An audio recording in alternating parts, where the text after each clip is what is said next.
Ya, ini adalah kelanjutan dari novel Player Who Return After 10,000 Years. Tentu saja Ryoma tidak menerima semua apa yang dikatakan oleh Perdana Menteri.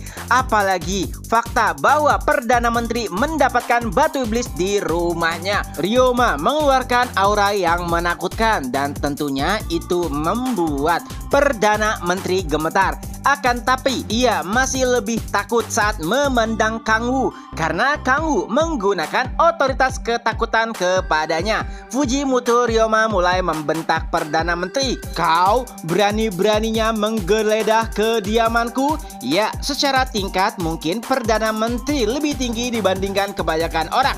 Tapi Ryoma adalah pahlawan nasional. Jadi tentu saja ia keberatan tak kalah Perdana Menteri menggeledah rumahnya. Ryoma juga meyakinkan itu hanyalah akal bulus ataupun jebakan yang dimainkan oleh seseorang. Karena ia sama sekali tidak memiliki batu iblis tersebut. Tapi Perdana Menteri mulai berkata, "Tidak, aku meminta sekelompok orang yang kompeten untuk menggeledah rumah Fujimoto Ryoma." Dan tentunya itu membuat Ryoma terkejut. Kelompok yang kompeten tentu saja di Jepang sendiri tidak ada guild yang melebihi kemampuan ataupun kehebatan dari Ryoma. Jadi siapakah yang dimaksud oleh Perdana Menteri? Hingga akhirnya pintu persidangan pun terbuka. Chon Seon dan beberapa orang dari Guild 1000 Pedang pun mulai menampakkan dirinya. Tentu saja itu membuat semua orang termasuk Ryoma terkejut.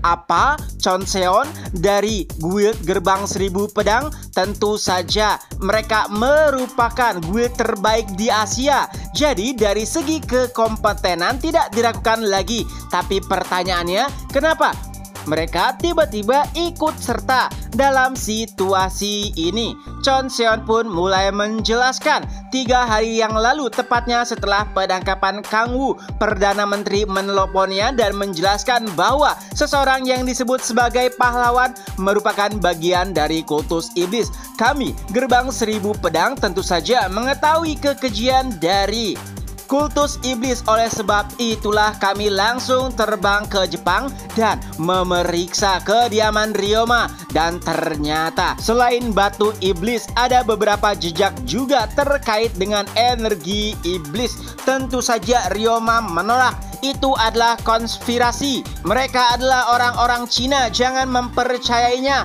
Mereka pasti ingin melahap seluruh Jepang. Intinya Ryoma tidak mengakui seluruh perkataan yang diucapkan oleh Chon Seon. Tapi memang benar, sebenarnya Ryoma bukanlah bagian dari kultus iblis. Di sisi lain, senyum licik nampak jelas di wajah Kang Wu. Dan itu adalah kesalahan keempat dari Ryoma. Ya, mungkin Ryoma mengira ia tidak memiliki koneksi apapun. Tapi ternyata itu salah besar. Setelah mengendalikan Perdana Menteri, Kang Wu pun memintanya untuk menelepon Chon Seon dan memberikan beberapa hal untuk bisa membantunya. Tentu saja karena Chon Seon sangat terobsesi dengan Kang Wu, walaupun itu adalah kebohongan, ia akan mengikutinya. Dan dengan penjelasannya seseorang yang berasal dari guild terbaik di Asia, maka keterangannya sudah tidak diragukan lagi. Kali ini Ryoma benar-benar terpojok. Walaupun semua itu adalah tuduhan, tapi ia juga tidak bisa membuktikan segala sesuatu yang dituduhkan tersebut. Hingga akhirnya sesuatu yang tak terduga pun terjadi. Entah bagaimana Kurosaki Yuri tiba-tiba memasuki persidangan. Itu bahkan membuat Kang Wu terkejut. Apalagi saat ia memberikan fakta bahwa yang menolongnya adalah Kang Wu. Hakim bertanya, "Bukankah kau dalam kondisi pingsan kala itu?" Lalu Kurosaki Yuri pun menjelaskan, "Tidak, aku setengah sadar dan aku yakin orang yang menolongku adalah Kang Wu, bukannya Fujimoto Ryoma." Tentu saja itu membuat Kang Wu heran. Ia sangat yakin dengan kemampuannya. Ia sadar benar jika Kurosaki Yuri kala itu sedang pingsan.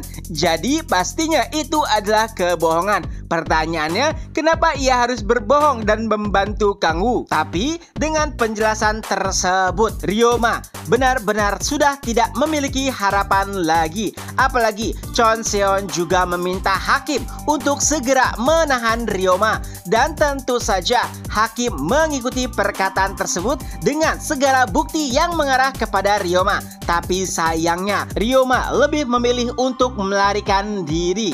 Dan beberapa anggota Chon Seon pun mulai mengejarnya. Begitu juga dengan Kang Woo. Tapi sebelum kepergiannya, ia berkata kepada Chon Seon dan juga Hansul untuk menunggunya. Karena ada beberapa hal yang harus ia selesaikan. Beberapa saat kemudian di sebuah atap gedung, Kang Woo seperti menunggu seseorang. Dan benar saja, tak lama setelahnya Ryoma pun mulai menampakkan dirinya. Ia nampak kesal dan juga marah dengan segala sesuatu yang telah menimpanya. Tapi Kang Woo nampak santai. Ia bahkan berkata, ini adalah kesalahan kelimamu, yaitu menganggap jika Kang Woo adalah orang yang lemah. Bahkan setelah melihat kehadiran Ryoma, Kang Woo mulai mengejeknya. Ia berkata segala rencana yang telah dipersiapkan sudah hebat, akan tetapi mentalnya lemah dan topengnya terlalu mudah untuk terbuka. Bahkan menurutnya, Baek Kang Hyun yang lebih lemah dari Ryoma lebih baik dalam menyusun skema. Perkataan tersebut tentu saja membuat Ryoma marah. Bahkan sulit baginya untuk berkata dengan jelas. Hanya terdengar kata mati dan juga aku akan membunuhmu. Dengan itu ia pun menciptakan sebuah tombak dari angin dan langsung melemparkannya ke arah Kang Woo. Tentu saja itu adalah hal yang mudah bagi Kang Woo untuk memblokirnya. Dan pertarungan keduanya pun benar-benar dimulai dengan mata Susanoo.